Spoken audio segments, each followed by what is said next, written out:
Hey everyone. Today we're talking about something that hits different, how most of us are literally sleepwalking through our financial lives, and what we can do about it. No sugarcoating, no fluff, just real talk about waking up and taking control. This is the Finance Virtuoso channel. If you're new here, hit subscribe and the notification bell for the best money tips and tricks. You know what blows my mind? The average person spends more time planning their weekend than planning their financial future. We're all guilty of it. We get caught up in this cycle of working, paying bills, maybe saving a little, and then doing it all over again. And here's the scary part, this isn't just about money. It's about life itself. Let me draw something out for you. Imagine your life as a timeline from 0 to 80 years. Most people follow this exact script. But here's the kicker, according to recent surveys, 78% of Americans live paycheck to paycheck. That means most people aren't even building wealth during those 40 working years. They're just existing. And it gets worse, 85% of people say they're dissatisfied with their jobs. Think about that for a second. The majority of people spend the majority of their waking hours doing something they don't even like. Let's break down what this really means. Average person works 40 hours per week. That's 2,080 hours per year. Over a 40-year career, that's 83,200 hours. Add in commute time, another 200 hours per year, or 8,000 hours total. Time spent preparing for work, thinking about work, stressing about work, priceless. Benjamin Franklin dropped this truth bomb that still hits hard today: most people die at age 25, but aren't buried until 75. Ouch. But he's right. We get comfortable. We stop questioning. We stop growing. We accept mediocrity in our finances, our careers, and our lives. Look around you. How many people do you know who check their phone first thing every morning? Commute to a job they hate. Count down to Friday every single week. Live for their 2 weeks of vacation each year. Keep saying, someday, about their dreams. Put off their passion projects indefinitely. Stay in toxic jobs just for the paycheck. Never question if there's a better way. Today, I'm going to share 4 game-changing questions that can help you wake up financially and start actually living. These aren't your typical, make a budget or invest in index funds advice, though those are important.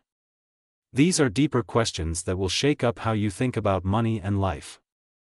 Question number 1, what would you do if you were financially fearless and could not fail? Here's what most people would answer.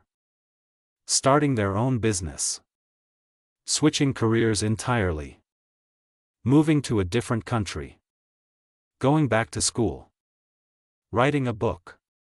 Creating an online course. Investing in real estate. Starting a nonprofit.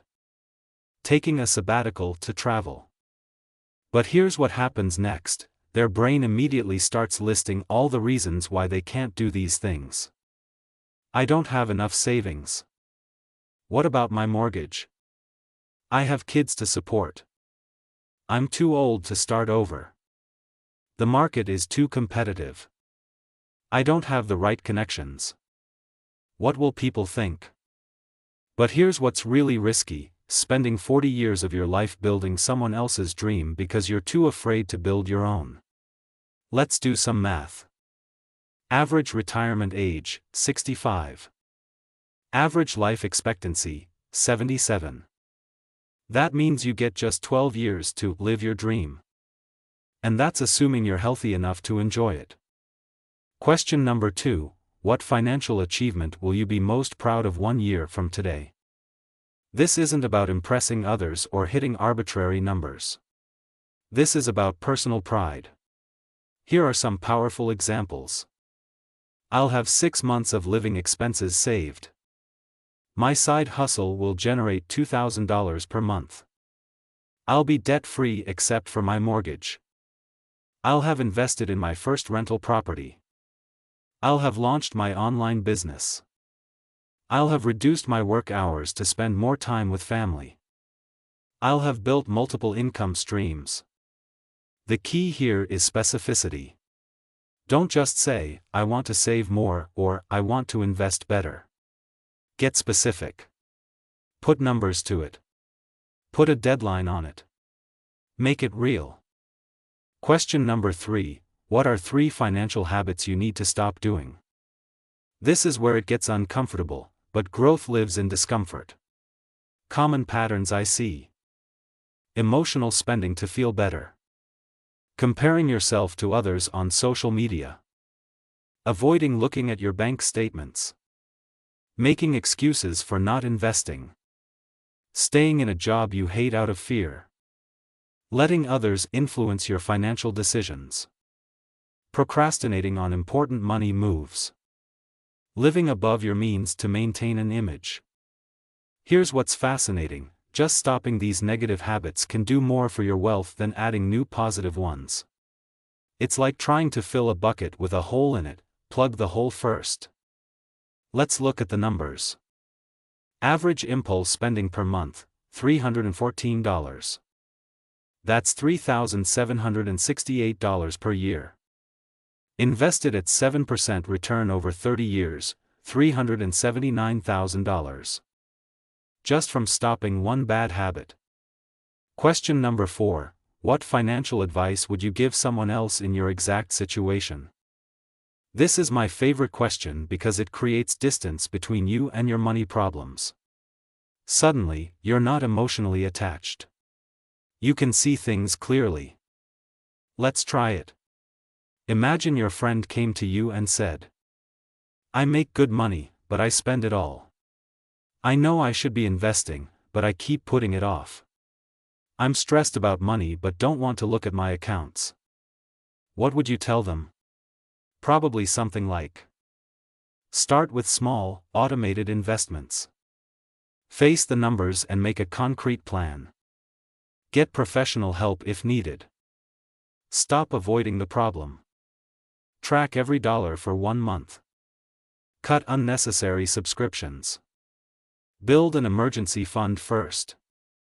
Learn about investing basics. Find an accountability partner. But when it's us, we make excuses. We procrastinate. We stay stuck. We let fear drive our decisions. Here's the truth bomb: financial freedom isn't just about money.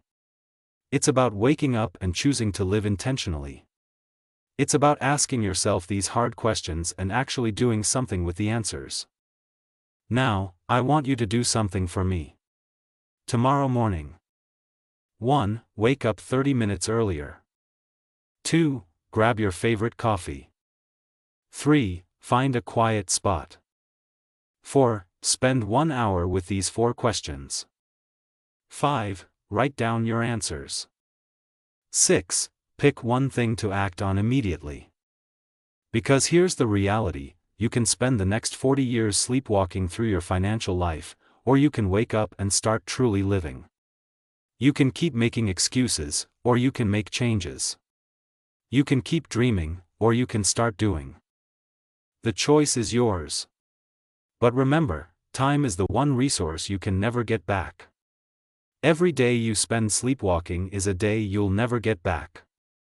If this video resonated with you, don't just like and subscribe. Take action. Comment below with one thing you're going to change after watching this video. Share this with someone who needs to hear it. Until next time, this is the Finance Virtuoso, reminding you to stop settling and start living.